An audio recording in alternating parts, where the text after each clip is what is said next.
The work is worth it. Trust me, I spent 4 stressful years scaling my business portfolio to 7 acquisitions. Now I get to be with my family whenever I want. I get to set my own schedule, and I get to be free, do the work. People try to say, oh, it's a scam, it's get rich quick. It's not. I wish it was get rich quick. It's not get rich quick. It takes time, it takes effort, it takes strategy. You're gonna fail a bunch of times. I failed a bunch of times, and that's just the way it is. Anything in life that's worth it, that is going to build you wealth, right, is going to be hard. That's just the way things are. If something is worth having, it's going to be hard. It's the same way in marriage, with your children, with anything. And so the point of this tweet is that before you get to the point of thinking that you're going to go down a path, whether it's real estate investing, buying businesses, stock trading, whatever, know from the beginning that you are not going to get a result of you gaining wealth without going through trials and tribulations and doing the work and going through struggle. It's going to happen, right? In fact, as you get used to going out there and succeeding in different areas of life, let's say after you make your first 100,000, then you make your first 1,000,000, right? And you think, wow, that was a huge accomplishment. And it is. But then it's what's the next goal, right? And so in any part of life, you should get excited when you do something, like testing something. And I do this all the time when I'm looking at different businesses. If I see a business out there and I look at the model of it or whatever they do, and I realize, oh, that's super hard. Like what they're doing to get that license or to do the service they're doing, that's really rough. That's not easy, right? I get excited because that means that it's going to stop so many other people from going this route, right? The harder, when you find something that's hard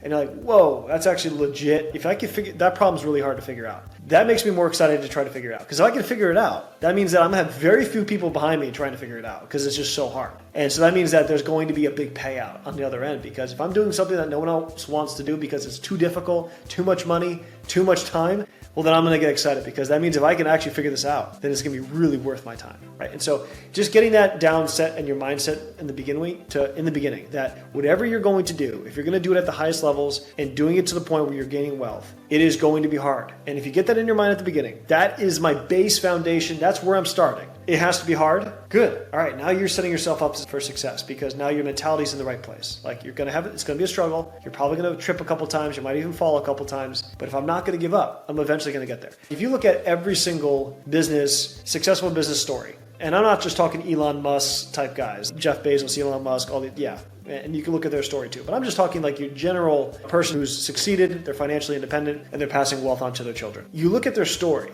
The story is never, hey, I got out of college and I just started this business in my basement and I was super successful from the beginning. Does that happen? Yeah, that happens. But by and large, that doesn't happen. What happens is they start that business in their basement, it fails. They go get a W-2 job, they choose some side hustles, most of them fail. 10 years later, they meet another couple guys who are at the same stage of life. They all put their time and energy and money together. They try another business, it fails. And then they try something again. And on the 5th time, it finally worked and they built this multi-million-dollar business, right? That is the typical story of entrepreneurship. It is not a straight path. It's zigzagging all the way. There's trips, there's falls, there's bruises, there's cuts, the whole thing, right? That is the typical story of entrepreneurship. And that's in everything, right? So if you want a way in which you are going to just start day one, I'm going to win and it's guaranteed and I'm going to make a lot of money very quickly. I'm sorry, unless you hit the lotto or whatever, that's just not going to happen. And so getting your mindset to the point where this is going to be a lot of work, it's going to be hard, and I'm going to crush it to do this. I'm going to stick with it until I can finally get it. And that's what you can control, right? You can control how you react to the situation, not the situation necessarily in and of itself, but you can control how you react to it. And if you stick with it and be stubborn, that's what's going to get you to the next stage, right?